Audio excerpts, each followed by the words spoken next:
नमस्कार दोस्तों, सभी पेंशन धारकों का मैं एक बार फिर से हार्दिक स्वागत करती हूं। दोस्तों, यहां पर वो आरोपी 2 रिवीजन जो एक गंभीर मुद्दा आज के समय बन गया है, क्योंकि हमारे पेंशन धारकों का हक सरकार नहीं देना चाहती है। हर चीज़ में डिले ही हो रही है।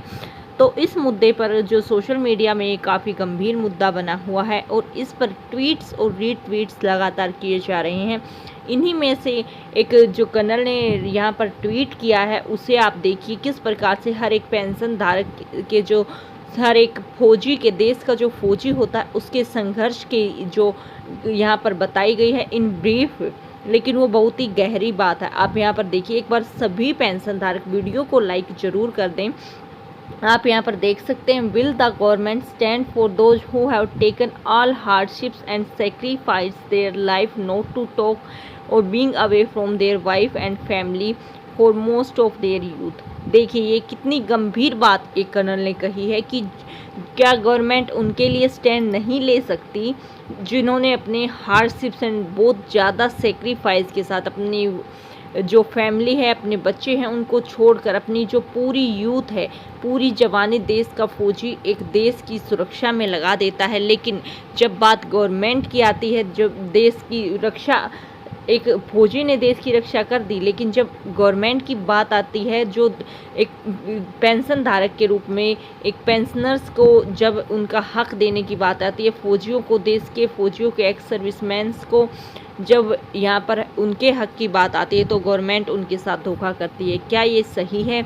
और आप देखिए, पूरा जो जीवन उन्होंने लगा दिया, लेकिन बुढ़ापे में जब उनका एकमात्र सहारा पेंशन बची है, तो उनको एकमात्र सहारा जब एक चीज़ पेंशन ही है, तो फिर उसके रिवीजन होने या ना होने से कितना फ़र्क उनको पड़ता है, आप ये चीज़ समझिए। और काफ़ी सारे हमारे पेंशन धारक ऐसे हैं जो टोटली ही पेंशन पर डिपेंड करते हैं। तो इस प्रकार से आप देख लीजिए, 2019 का रिवीजन इन्होंने 2022 तक डिले पे डिले, अब 2022 भी लगभग जाने ही वाला है। लगातार 6 मंथ 7th मंथ ऐसे ही लगातार चलते जा रहा है, डिले पर डिले किया जा रहा है। इनफैक्ट काफ़ी सारे पेंशन धारक ये ट्वीट भी कर रहे हैं कि जब हो सकता है जो सीनियर वेटरन्स हैं उनके जीवित रहते तो ये यहाँ पर पेंशन डिवीजन करने वाले हैं नहीं। तो इस प्रकार से ये बोला गया है कर्नल के द्वारा। एक तरह से हमने इस ट्वीट को इसलिए भी उठाया है क्योंकि आप देखिए कितनी गंभीर बात उन्होंने कही है। वो अपनी पूरे यूथ को सेक्रीफाइस कर रहे हैं, लेकिन यहाँ पर जब बात उनके साथ न्याय की आती है तो कोई खड़ा नहीं होता। गवर्नमेंट सिर्फ एक तरह से पॉलिटिक्स दिखाती है यहाँ पर। और जब ये आप देखिए कि इतने डिसिप्लिन तरीके से, लॉयल तरीके से उन्होंने कोर्ट में भी इस चीज़ के लिए अपील किया और कोर्ट ने हालांकि फैसला भी दिया पेंशन रिवीजन को लेकर, लेकिन जब गवर्नमेंट का फैसला भी नहीं, जो गवर्नमेंट पर कोर्ट का फैसला भी उन्होंने नहीं माना, तो कंटेम्प्ट ऑफ कोर्ट का चार्ज बनता है यहाँ पर सीधे तौर पर। आप देख सकते हैं, उससे बचने के लिए यहाँ पर टाइम एक्सटेंशन की एप्लीकेशन गवर्नमेंट के द्वारा डाली गई, आप सभी जानते हैं। और उसे अभी अप्रूवल रिजेक्शन फ़िलहाल नहीं मिला है और उसका फैसला कोर्ट रीओपन होने के बाद ही हो पाएगा। तो अभी इस पर हालांकि डिले तो होगा ही, लेकिन अभी इस पर फैसला हम कोई भी नतीजे पर नहीं पहुंच पाए हैं। इसी पर मेजर जनरल सतवीर सिंह जी ने भी ट्वीट किया है, सैड बट ट्रू।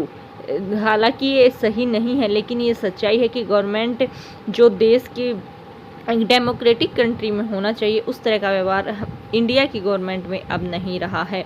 ये बहुत ही गंभीर और दुखद विषय है, लेकिन ये ट्वीट हमने इसलिए उठाया क्योंकि ऐसी आवाज़ एक प्रकार से सभी पेंशन धारकों की जो मेजॉरिटी को दर्शाती है कि हर एक पेंशन धारक की आवाज़ को एक तरह से उठाया गया है।